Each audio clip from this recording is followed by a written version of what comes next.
लो जी दोस्तों, अल्लाह पाक बड़ा ही मेहरबान है। बंदे नूं रब वल ध्यान रखना चाहिए।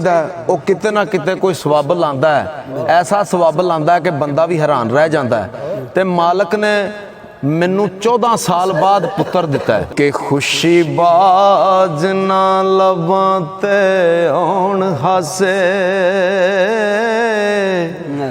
खुशी बाज ना लबां ते आउण हासे,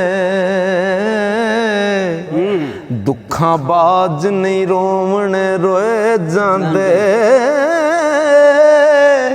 ओ दर्दां बाज नहीं काल जे शेक होंदे, शेकां बाज नहीं मोती परोए जांदे, ओ करमा बाज ना खेड दे लाल चोली, चूल्हे पार नहीं चूल चलाए जांदे, पुत्र होण ते जग ते ना रहिंदा,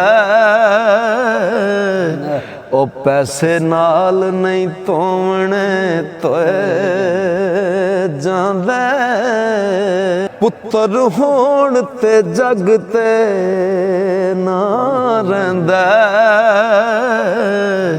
ओ पैसे नाल नहीं तोवणे तोए जांदे।